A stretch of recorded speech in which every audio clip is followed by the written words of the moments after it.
nanagyo ko magkuhan kalamansi kay ibabad yun yung ibabad yun na siya kay para yung katas ba makuan siya masulit yun, diba? Diba? Yung flavor ng lemon ano yun para abot hanggang hapon na semua.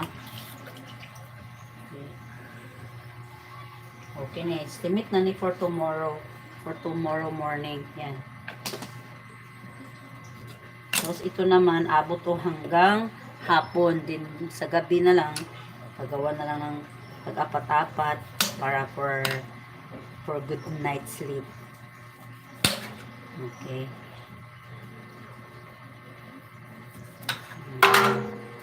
Mga una gitasad karon sa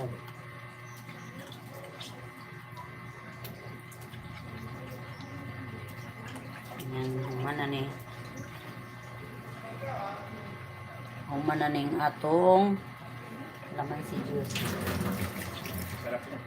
Sarap yan. Pag kami gumagawa ng kalamansi juice, guys, hindi na namin nilalagyan na never put sugar. Never, no? Okay. Yan na po yung kalamansi juice natin, no? Kasya sa maghapon. Inumin. So, ngayon karon mga unami.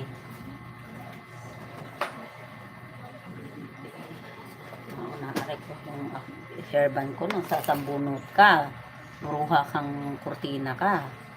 Sinambunutan mo ko, ha? Maano ka rin. Oras ko. 9:29. 9:29.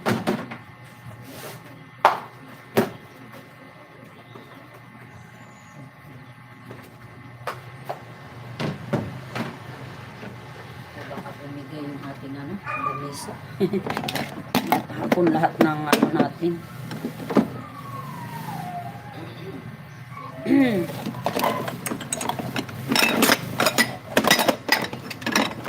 Nandiyan ba yung babasagin na ano?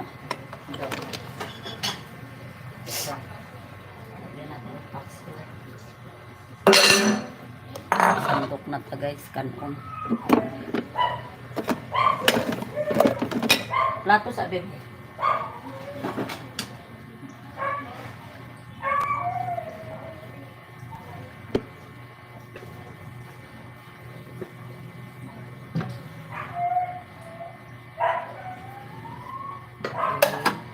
Isa pa de. Isa pang plato.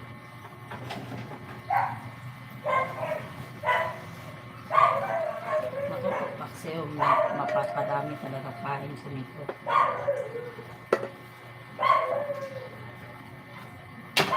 Ayan, sandok na ta. O, sudan.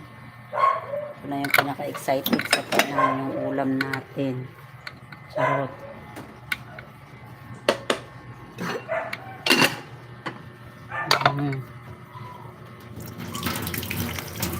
Okay, may binukod kasi, nag-ano kasi ako ng isda din, baka kasi hindi niya magustuhan yung paksiw kasi hindi yan mahilig sa sabaw. Pero try ko lang, nagbukod ako ng pinirito para sa kanya. Basta paksiw, inahan ko. Ha? Inahan ko paksiw. Inahan ka? Okay. Kaya Pasko, paksiw, Pasko, paksiw, paksiw. Pasko, paksiw, Pasko, paksiw, Pasko, paksiw. Sana magustuhan mo yung paksiw ko. Pasko, Pasko, paksiw, Pasko. Pasko, Pasko, paksiw. Pasko, paksiw, Pasko, paksiw. Bulol. Mabubulol dyan ko ginana. Dyan ko kakuha na. Mahirap ba? Okay. Bitaw to no. Tinuod na. Promise. Mabulol ko. Ito na yung ating paksiw, guys. So, para maganda siya tingnan, no. Butanan sa natuog. Kuan. Excuse daddy po.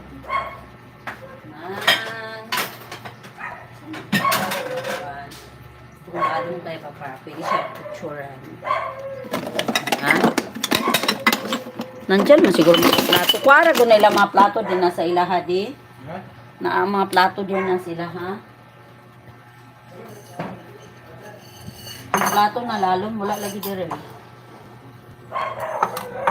Wala? Oh, sabi ko na nga eh. Marami. Ito sa kanan sa dati palihog. Pwede?